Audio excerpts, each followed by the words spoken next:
Yeah, so the vibes are kind of in an interesting area right now. I think they're right in the middle, and I think that's why this would be a perfect time to bring our guest on. He is Jason Del Gandio, and he is a Temple professor. And are you the master of vibes? Are you the professor of vibes? Did you get a PhD? Are you the doctor of vibes? Tell us, what should we address you as other than Jason? Well, first, obviously, nice to meet you guys. Thanks for having me on. Yeah, I no appreciate problem. it. So my name is Jason Del Gandio. I'm a professor at Temple University. Been there since 2006. At Temple, my area of emphasis is communication and social influence. So persuasion, advocacy, public campaigns, things like that. Outside of Temple, though, another side project of mine, been going on for years, is basically I study the vibe. Actually got my master's degree and my PhD by studying the vibe. My doctoral dissertation was on the vibe itself.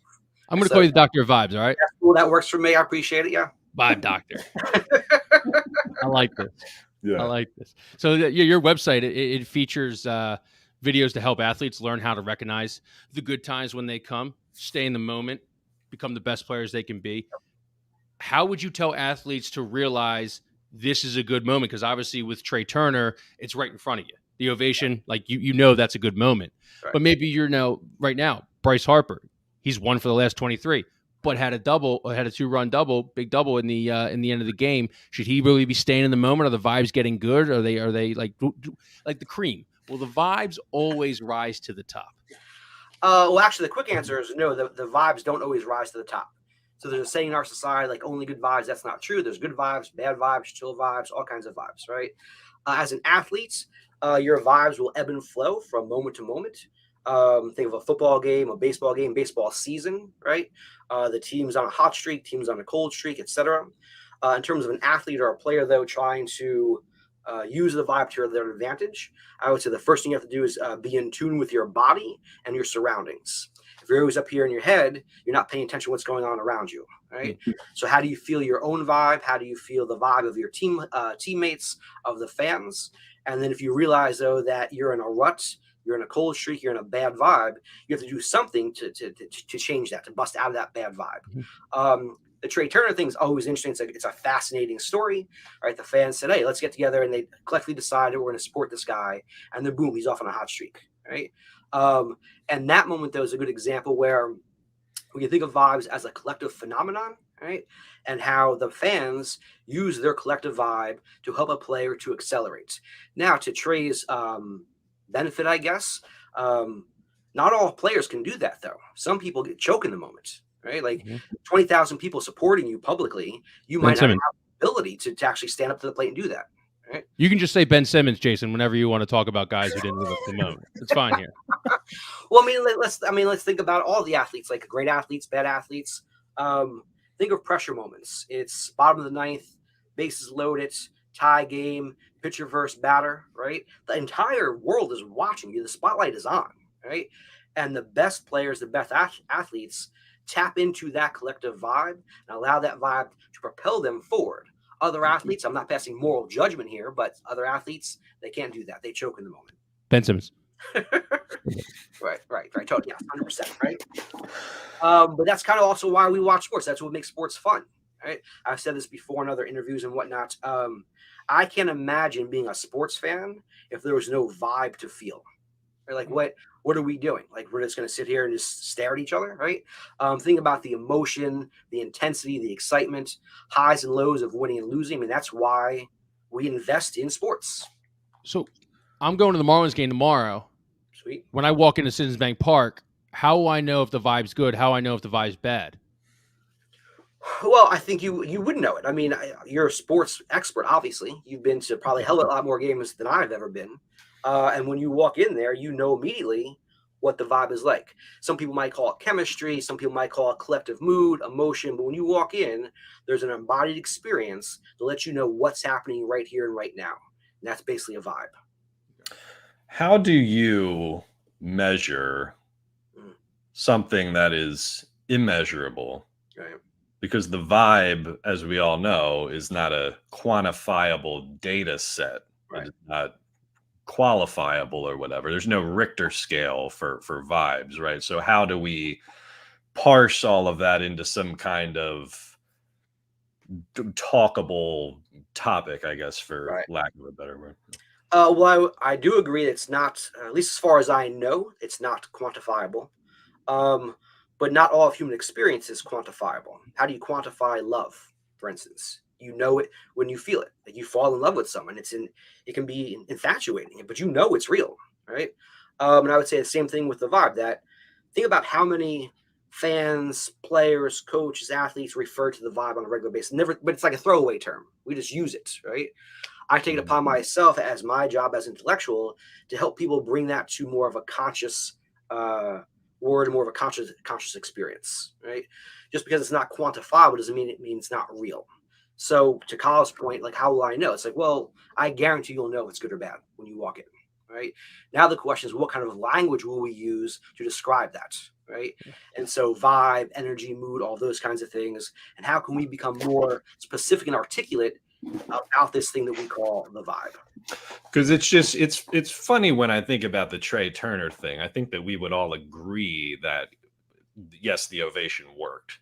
Right. But there's no empirical data set to say we can demonstrably say that X is because of Y. No, we all know it, right. but it's like trying to connect the dots. Right. But I like it because it's an abstract term. It's like and I remember, I guess I was reading in the John Stolnis thing that he wrote about you. You got into this like because of like music, like you were a Phish fan or like in the rave scene or something. Is that the genesis of your interest? All of the above. Yeah. How many shows? How many shows you been? Over 80, I guess. Oh my god. Vibes. Yeah. So going backwards here, I guess. I started thinking about vibes around 18, 19, 20. I was part of the Phish scene, rave scene, club scenes, underground parties, all kinds of wild stuff. And everyone talked about the vibe, including me. But for some reason, I started thinking about school, what are we actually talking about here? And then I wrote my first paper on the vibe as a college student in a class on nonverbal communication. And so my work with the vibe is more theoretical and conceptual. Like how do we articulate these things for other people? How do we make these experiences more real? And I think sports, though, is a fascinating study. Like it's part of sports experience, part of sports culture, hands down. I mean, so think about like on a larger level.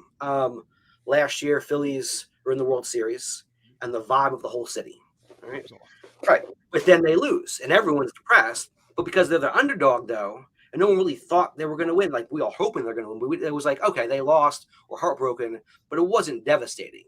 Now, the Eagles are in the Super Bowl. Everyone thinks they're going to win. When they lost, the entire city's deflated, like for weeks, right? Mm-hmm. And that's like a collective phenomenon. Again, it's not just about this thing we call the vibe. There's all kinds of registers of experience, right? But I would argue the vibe is part of that phenomenon. My thing that I think with this topic, be it sports, be it music, music's a good example. I've used this example before on the show. I think when you're talking about positive energy or these abstract topics of vibes or whatever, an underrated component of that is reciprocity, where the sports fan gives energy to the player absorbs that energy, performs well, gives it back to the fans in performance or, a big hit or something like that. And then you get this like rubber band effect where it just keeps going back and forth and like this elevating, it's like I would talk to musicians back in the day who would be like, and I'd ask them, like, I did a whole big story on this idea of like, do you like when people have cell phones at your concert? Do you not like it? Because some people would say, like, one guy said to me, he's like, I don't mind when people do it because that guy's putting our stuff on YouTube and now like thousands of other people can see it. Other bands will say, I don't want anybody doing that stuff because I want them to enjoy the moment. And if they're not giving us energy, we can't give them energy back. You know what I'm saying? Yeah, so it's an exchange, right? The vibe, I would argue or do argue, it's a relational phenomenon, right? It's always in relationship to something. Now, you can, even if yourself is the relationship, you can feel your own vibe, you can vibe on yourself, right? But again, I think the first date or a romantic relationship, that's a great example, right? A back and forth, or bands, concerts, live music. That's an awesome example. Another music example, I was just having this conversation a couple of weeks ago with someone. So the whole silent disco thing, right? You put the earphones on, you're out in public, we're all hearing the music, but it's through the earphones, right? Mm-hmm. That's very different than hearing a live DJ or a live band, right? I'm not against the silent disco, but the focus is up here, right? As opposed to like more of an embodied experience, like we're all feeling the bass together at the same time. I think again, there's a certain kind of vibe that comes with the silent disco. It's not my vibe that I personally like. Not personally, Vibe Doctor, not mine either. Okay. Why? Because I like to be with the masses. I feel like it kind of goes back to the phone thing. I feel like everyone's on their phone or everyone's in their own little world. I don't want everyone to be in their own little world at a concert or at a sporting event. I want everyone to be in a sense of community. I love community. Right. Yeah. Sports, that's a great example. Like, why do we as fans love going to see games, right? We get to bond with each other. We identify with each other. We experience in the moment together, which that itself creates a certain kind of vibe. Yeah, I was at the Pantera show in Hershey a couple months ago, and like you're sitting there, you're like, oh yeah, I know this song, like I get this shit, I'll sing along with it or whatever. Then you see this other guy who knows it too, and then this other guy or whatever. Next thing I know, I'm like, we're in the mosh pit banging heads together, because but it's the same with sports too, right? And like, I just think there's more. I think what's interesting is that there's more opportunities for I guess you called it an exchange of vibes. I feel like this discussion would be better if I was on shrooms, by the way. But I did think about taking an edible before this interview. Yeah, but I like this. I like big, sweeping, macro level topics versus like the Eagles' defense. Gotcha. But like a good example, right? Is like everybody went with like the "Dancing on My Own." Right. Like it was something that you could collectively latch onto, but that's because you have this access now to like the Phillies locker room that you didn't have 10 years ago. Here's the Spotify playlist, and it lets you in. You feel like you're closer to these guys than you ever could have been before. So you talk about like the positives and negatives of this thing right here. That's one of them, is that it brings you kind of closer to this like digital world where it's kind of easier to share that experience with a musician or with an athlete or something that you may not have been able to before. No, I totally agree. I think it's a great analysis. Awesome. It's point on. Yeah. Is it momentum or vibes, or are they mutually exclusive? In terms of sports momentum, you mean? Like, is momentum real? I think momentum is real. Some people, I've heard plenty of sports announcers, sports writers, or coaches even say it's not real. Just stick to the book. Do what I say. I disagree. I think momentum is a real thing at the psychological level, at the emotional level, at the level of vibes. I mean, momentum is real. Now the question is, how do we explain that? It's like, well, to use like a hippie term, like think of like flow. Like flow moves in a certain kind of direction, right? Mm-hmm. And when everyone's on the same page in terms of a team, everyone's in the same headspace, right? Everyone's on the same page, giving off the right vibe at the right time, and it creates a certain kind of collective dynamic that allows certain things to happen that normally wouldn't happen. Why do you get the good break at the right time to help you win the game, right? I mean, part of being a hot streak team is getting lucky breaks, right? But those lucky breaks aren't just happenstance. You do certain things to make them happen. What's wrong with the Sixers? Because they can't get past the second round. And I think we've done a great job of trying to give them great vibes as Sixers fans. This is more of your realm. I mean, but a team is a collection of individual personalities, right? Individual personalities, though, even if they're great athletes, don't make for a great team. Right? So if we're looking at that phenomenon through the lens of the vibes aren't gelling. They're not connecting with each other. For whatever reason, I don't know. James Harden. Okay, all kinds of reasons, right? But yeah, it's just, and at that point, the question then becomes: do you break the team down and move on, or do you try to retool this thing? But you can't artificially infuse that kind of energy into somebody or something that doesn't have it innately. I think I see what you're saying. I would agree. If I get what you're saying, I agree. Because the example that we used in a sports thought, a couple months ago, when we were talking about the Sixers, is like this again, another non-quantifiable or qualifiable idea of like, do you have that dog in you? Like, right. Do you have the mental capacity to kind of that intangible quality that like you're just a leader and you can rise to the occasion? Right. Right.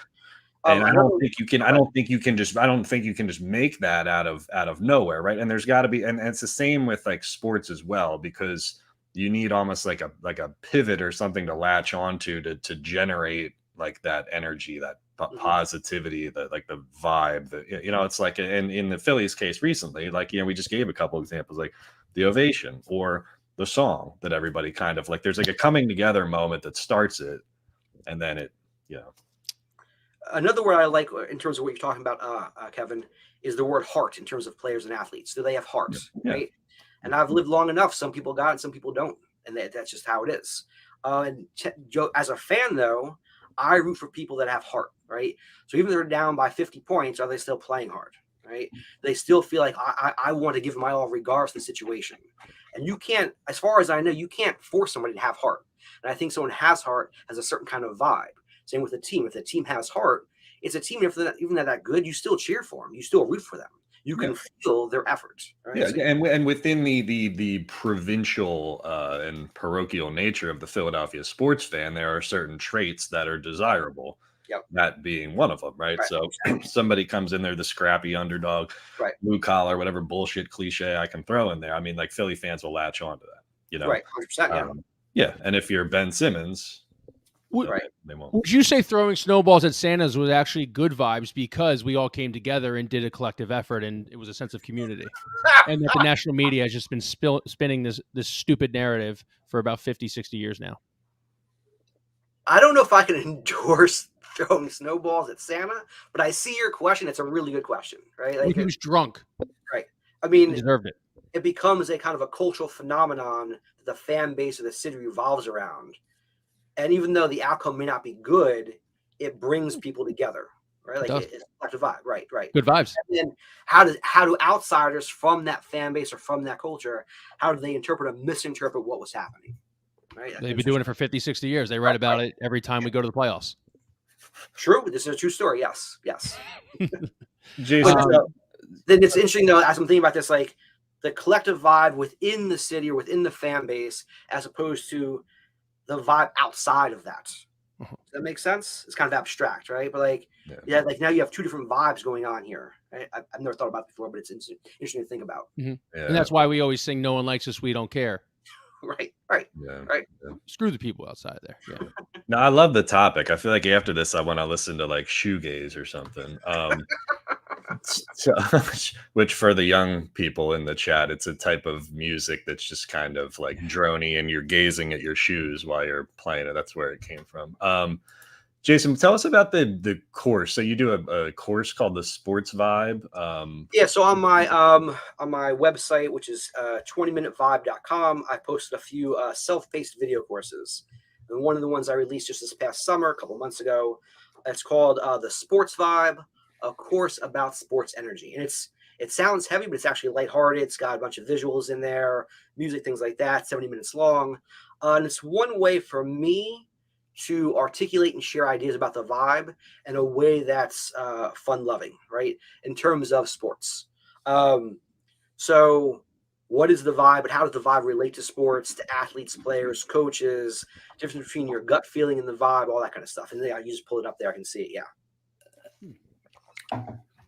Outside of sports right now, there's a murderer on the loose in Chester County. The vibes have to be very low in the Chester County Police Department. I believe he's on 7, maybe 8 days now. Can't find him, can't locate him, too hot, can't use the thermal detection rays and everything. How would you, if the Chester County PD called you in and said, "Hey, Jason, vibes are low right now. How do we turn these vibes around other than obviously catching the I was going to say, you can catch them and that'll help. That's a tough question. I don't know if I can answer that one. That's all we bring here. The community's got to come together, though. There's probably going to be a bunch of vigilantes out there just trying to get them themselves. You know, here's a $20,000 reward right now. I mean, I do think we are getting to the territory where, you know what, people from the public are going to have to start, chipping in here. Stop staying in your houses. Well, I mean, that if we talk about vibes and communities and whatnot, if we can come together in a positive way to find this person, obviously, then that would make the community feel much safer. And that's obviously a better vibe than worrying for your life every day, obviously. Mm-hmm. Right? Yeah.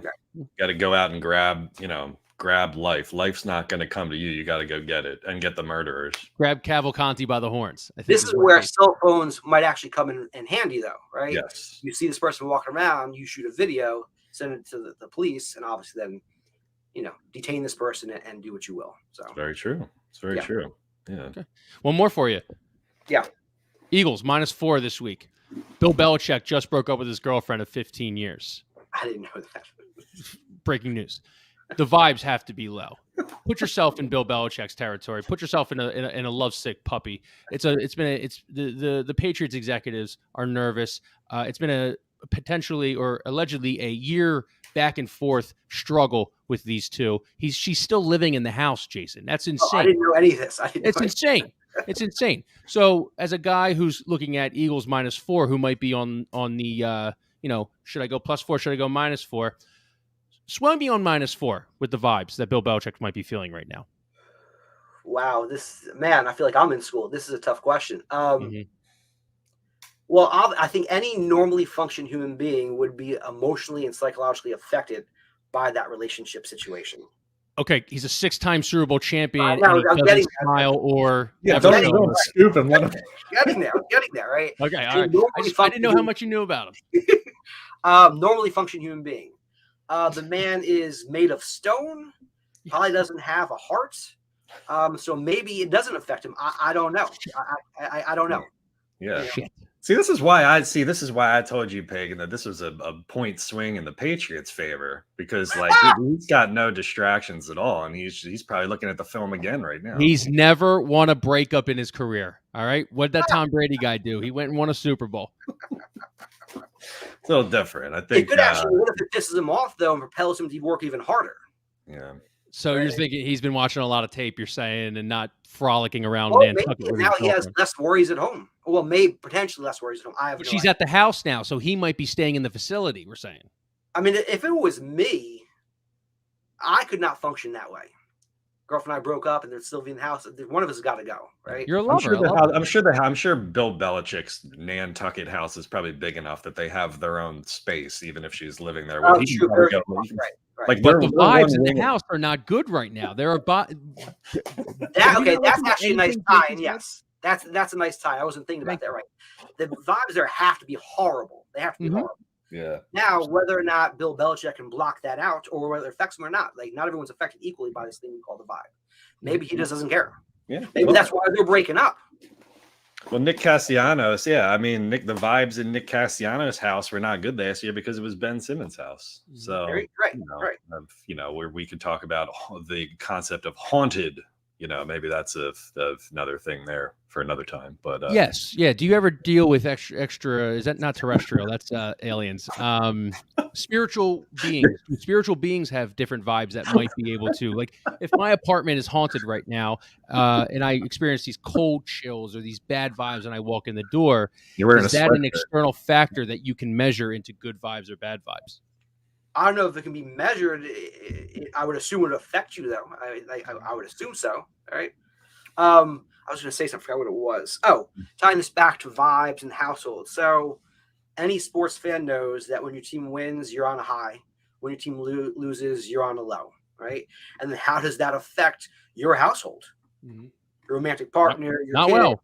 Right. Not well. That's a classic example of what we're talking about. It's like to one person in the household, the world has ended. The other person's like, who cares? And then you can't even understand, why wouldn't you care about this? All right. Now you got some vibe conflict or vibe friction going on in the households. Right. You might have to smooth that out also afterwards. Like, look, I'm sorry last night. It was a bad move. My team lost, blah, blah, blah. I mean, so that's an example of what we're talking about.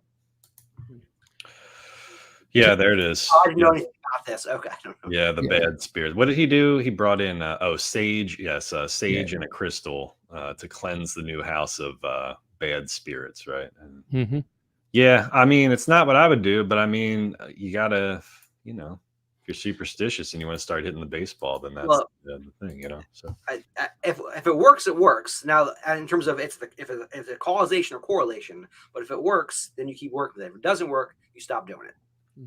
That's very true. I like that. Yeah, I like that. All right, Jason, thanks, man. Yeah, we really appreciate it. It was a lot of fun. I'm happy to come back on during football season or playoffs with the Phils and whatnot, all that kind of stuff. We talk more about vibes and all that kind of stuff. Yeah, definitely. We're definitely going to need you because, I mean, this team is weird. This Phillies team is weird, man. They just kind of just run off of vibes and somewhat of talent. It's an enigma, but I'm glad it's actually real. It's not just like some fake thing some weird Phillies fan made up in their basement. that this team actually does run on vibes. And I'll report back tomorrow once I walk in past the security gate of Citizens Bank Park. I'll know right away if it's good vibes or bad vibes. If I see Greg the Bull Lazinski, it's a bad vibe. If I go get a beer and nobody's in line, it's a good vibe. So we'll see. All right, guys. Appreciate it. It was a lot of fun. Take care, guys. Thanks, man. Nice. Talk to you. Wow. A lot. That was fun. I like that. I love those kinds of topics, man.